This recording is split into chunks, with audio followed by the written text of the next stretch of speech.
안녕하세요. 매일 새로운 사연을 전하는 읽어주는 사연 라디오입니다. 구독과 좋아요, 많은 공유 부탁드립니다. 오늘의 사연 시작하겠습니다. 안녕하세요. 제주도에 살고 있는 30대 중반의 주부입니다. 이렇게 표현하면 이상하게 들릴지 모르겠지만 오늘 저희 남편이 드디어 각성을 했거든요. 그래서 너무 기뻐서 얘기를 좀 해보려고요. 저희 남편은 3남 1녀 중 둘째로 서울에서 나고 자랐습니다. 하지만 성장 환경을 들여다보자면 그렇게 좋지만은 못했던 것 같아요. 장남인 아주버님에게 치이고 동생들한테는 동생들이란 이유로 양보하며 자랐거든요. 그래서 남들 다 가는 대학도 못 간 거고요. 그런데 정작 시부모님은 그런 저희 남편을 안쓰럽게 여기시긴커녕 대학도 못 간 놈이라며 차별을 하시기 일쑤시지요. 그나마 남편 성격이 긍정적이라서 시부모님의 그런 괄시에도 불구하고 자기가 잘 풀렸으니 다 된 거 아니냐는데 저는 제가 직접 겪은 일이 아닌데도 그 일을 생각하면 속상해서 말도 못해요. 남편도 말은 안 하지만 얼마나 섭섭했을까 싶고. 아무튼 남편이 대학 대신 선택한 건 기술이었어요. 그리고 그렇게 젊어서 배워둔 기술을 기반으로 저희 부부가 제주도에서 정착할 수 있었죠. 다만 제주도가 좁다면 좁은 동네다 보니 정확히 무슨 일을 하는지라든가 상호 같은 건 비밀로 하겠습니다. 제주도 관광이 다 죽었다며 뉴스에 심심찮게 들려오지만 그래도 저희는 저희 나름의 노하우가 있어서인지 아직 크게 체감하지 못할 만큼은 벌고 있어요. 이렇게 말하면 유치하게 들릴지는 모르겠지만 성수기 비성수기를 감안하더라도 서포트 빵빵하게 받고 자란 남편의 다른 형제들보다 훨씬 잘 먹고 잘 살고 있달까요? 그런데도 시부모님은 아직도 저희 남편을 무시하시네요. 잘나고 똑똑한 놈들은 죄다 회사 생활한다고 장사는 못 배운 놈들이나 하는 거라면서요. 착하고 순한 둘째 아들이라서 부모님 고생하실까봐 갖고 싶은 거 참고 먹고 싶은 거 참아가며 번번이 다른 형제들을 먼저 챙겼을 뿐인데 그걸 알아주고 미안해하고 고마워하고 그러시진 못할 망정 말이죠. 가끔은 정말 저희 남편도 배 아파 낳으신 게 맞냐고 물어보고 싶을 만큼 야속하다니까요. 그리고 말이 나왔으니 말이지만 저희 부부가 다른 지역이 아닌 제주도에 자리를 잡은 것도 사실 위에서 언급한 이유가 큽니다. 가까이 살면서 이 꼴 저 꼴 보고 기분 나쁠 바엔 거리라도 두고 살면 좀 낫겠지 싶었거든요. 그런데 황당하게도 저희가 먼저 거리를 두니 이제 서울에서 내려오지를 못해 안달들이네요. 시작은 이랬습니다. 저희가 제주도에 자리 잡고 얼마 지나지 않았을 무렵 도련님이 여자친구랑 제주도에 온다고 하더라고요. 그러면서 제주도 구경 좀 시켜달라는데 솔직히 전 그런 도련님의 태도가 탐탁치 않았어요.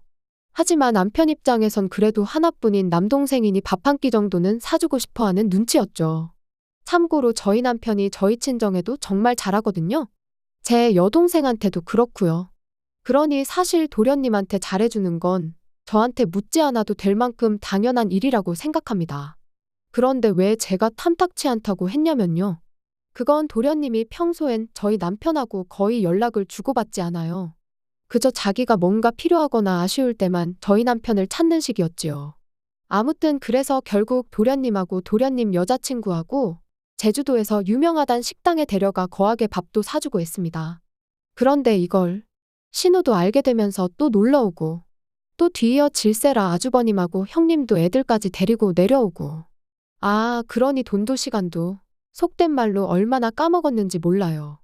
게다가 솔직히 신우랑 형님은 평소엔 자기들끼리 딱 붙어서는 얼마나 뒤에서 제 욕을 하고 다녔는지 다 아는데 제주도 내려와서는 어찌나 친한 척을 해대던지 기가 막혔죠. 게다가 처음 내려왔을 때 한번 잘해줬더니 그게 응당 당연한 거라고 생각한 건지 이후로 툭하면 무슨 통보하듯 제주도 간다 누구랑 간다 해가며 연락을 해오는 거예요. 그리고 그럴 때마다 스트레스가 이만저만이 아니었어요. 물론 누군가는 그럼 그럴 겁니다. 그런 연락 그냥 무시하면 그만이지 않냐고요. 하지만 그때만 하더라도 아예 시댁하고 연을 끊고 산다거나 그런 건 생각해 본 적도 없었으니 무시하는 건 어려운 일이었어요. 무시했다간 또 저나 저희 남편에 관해서 어떤 험담을 하고 다닐지 가늠도 안 됐고요. 여담이지만 저희 남편이 바보도 아니고 솔직히 시부모님이나 형제들이 자기를 얼마나 무시하고 깔보는지는 잘 알고 있었어요. 하지만 그렇다고 자식이 부모를 모른 채 할 수 있냐, 형제를 버릴 수가 있냐 하는 사람이었습니다. 그리고 뭐 그래 다 좋다 치자고요. 같이 육지에 살았어도 한 달에 한 번은 만나서 밥 먹을 수도 있고 그럼 저희가 살 수도 있는 거니까 그렇게 생각하면 제주도에 왔다는데 밥 한 끼 사주는 거 어려운 일이 아닐 수도 있죠. 하지만 일단 신호부터 얘기하자면 누가 좋아한다고 그렇게 툭하면 형님을 헐뜯으며 제 환심을 사려고 했어요. 그리고 돈이 어디서 나는지 허구한 날 자기 친구들이라며 같이 내려와서는 재워달라는데 그럴 때마다 시부모님은 그럼 여자애를 밖으로 돌릴 거냐 하시며 재워주라 하셨죠. 그리고 형님이라고 별반 다르지 않았어요.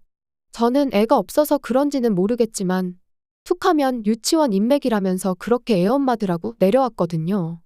그리고는 누가 묻지도 않았는데 한다는 소리가 저 언니는 남편이 무슨 사업을 한다, 저 언니는 남편이 어디 회사를 다닌다. 마치 저한테 자기가 그런 여자들과 어울리는 게 대단한 일인 것 마냥 의시되면서요. 게다가 제가 보기엔 솔직히 어떻게든 그 여자들한테 잘 보이고 싶어 혈안이 된 것 같았는데 막말로 기고 싶으면 자기나 기면 되지. 저랑 저희 남편까지 무슨 그 사람들 시중이라도 들어줘야 하는 것 마냥 이것저것 요구를 해대더라니까요. 그래서 결국 그 말도 안 되는 뒤치다꺼리를 1년 정도 하다가 남편한테 더는 못 해먹겠다고 했습니다. 이러려고 제주도 내려온 거 아니라고? 이럴 거 같으면 다 정리하고 다시 서울 가자고요. 그랬더니 남편이 미안하다면서 자기가 이제 못 오게 하겠다는 거예요. 하지만 남편 성격에 딱 부러지게 말을 못할 것 같고 또 남편이 욕먹는 것보단 차라리 제가 먹는 게 낫겠다 싶었죠.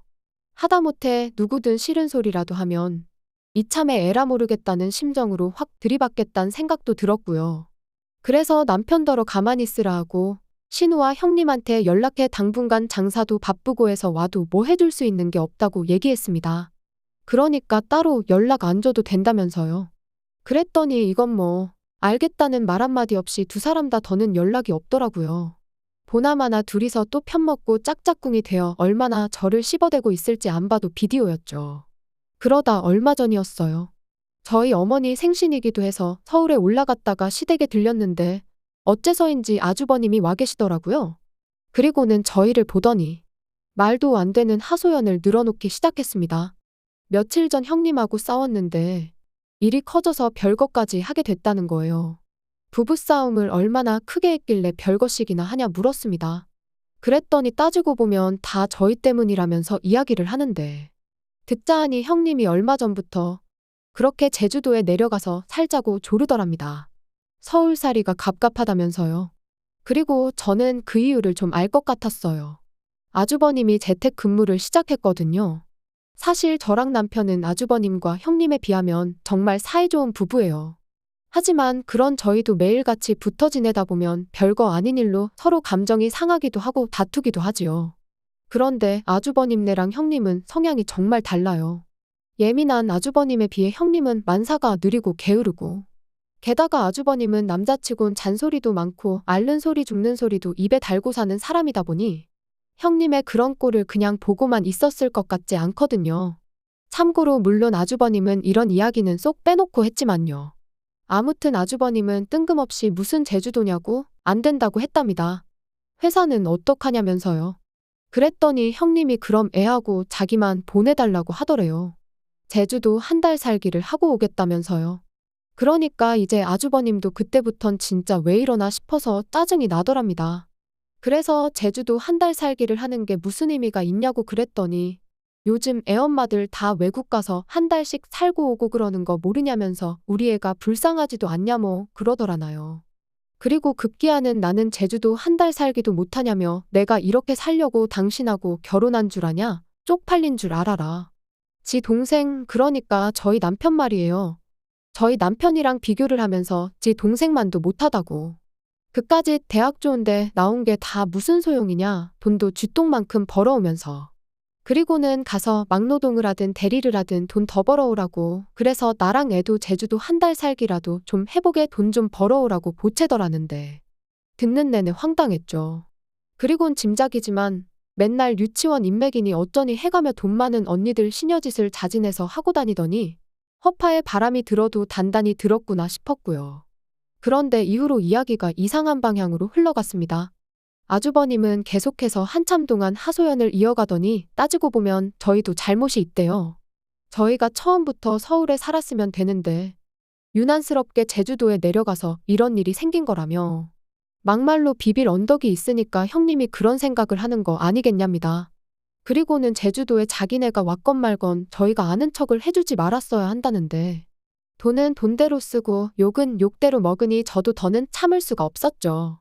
누가 제주도에 좀 와달라고 사정을 한 것도 아닌데 괜히 와서는 사람 시간이며 돈이며 다 쓰게 할 땐 언제고 고맙다는 말은 고사하고 그런 식으로 나오면 안 되는 거 아니냐. 부부싸움에서 속상한 건 알겠는데 엄한 데다 화풀이하지 마셔라.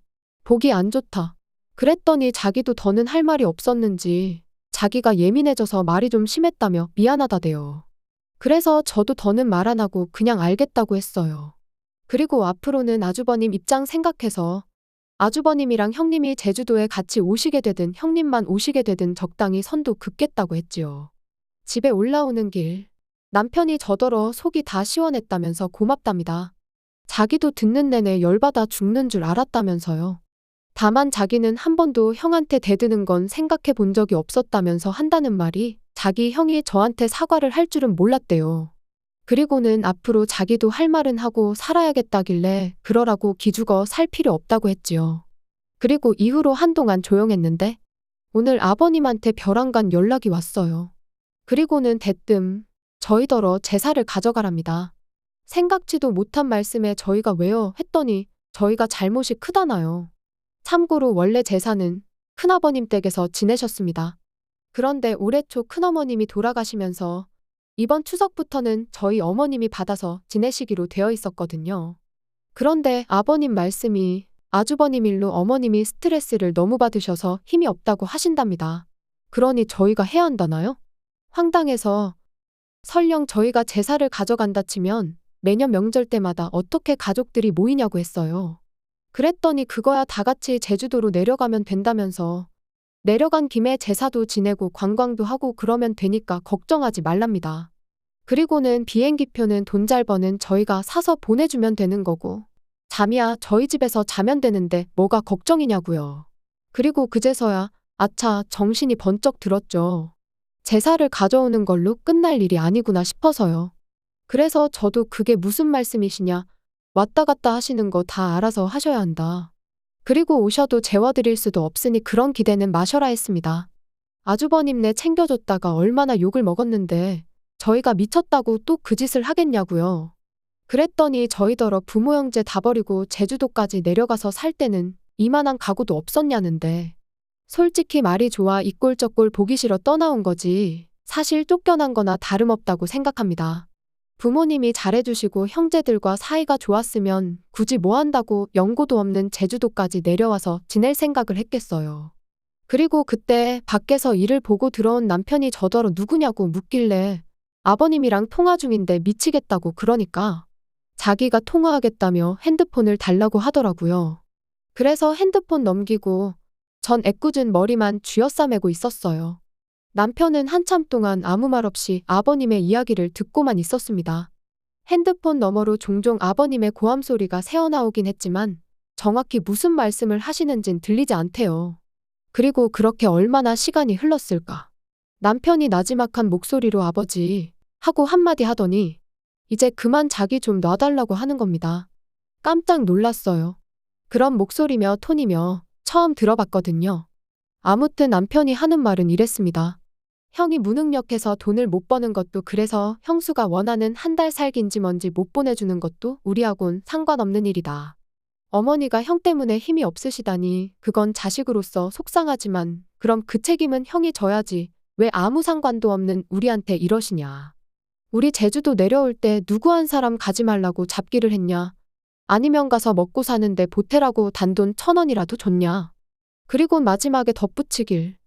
내가 아직도 어렸을 때 이리저리 치이던 둘째로 보이시냐. 나는 이제 그 아이가 아니다. 이제 지켜야 할 내 가족이 있고 사업이 있다. 그러니 더는 이런 말도 안 되는 요구는 하지 마시라. 솔직히 가족들한테 매번 퍼주기만 하는 마음 여린 남편인 줄 알았고 지난번에 했던 이제 할 말은 하고 살아야겠단 말은 그저 하는 말인 줄로만 알았는데 자기가 알아서 확실하게 선을 그어주니 전에 없이 믿음직스럽게 느껴지대요. 그리고는 괜찮냐니까 자긴 아무렇지도 않답니다. 그러면서 저더러 저번에 이런 기분이었냐 하더니 속이 뻥 뚫린 것처럼 후련하다대요. 그리고는 진작에 자기가 이리저리 끌려다니지 않았으면 제가 그렇게 고생할 일도 없었을 텐데 미안하다고요. 제주도 내려온 이후로 솔직히 보고 싶은 친정 부모님이나 동생도 자주 못 보고 친구들하고도 소원해지고, 그래도 제가 내린 결정이니 후회하지 않으려고 그 누구한테도 얼마나 힘든지 제대로 얘기해 본 적이 없었어요. 하지만 오늘 남편의 강단 있는 모습을 보니 너무 많이 재지 않고 남편 하나만 보고 내려온 제 결정이 옳았다는 확신이 듭니다. 그래서 앞으로도 남편이 하는 말과 가는 길은 믿어 의심치 않고 따라줄 거예요. 긴 이야기 들어주셔서 감사합니다. 오늘의 사연은 여기까지입니다. 구독과 좋아요, 알람 설정해주시면 앞으로 더 좋은 사연으로 찾아오겠습니다. 감사합니다.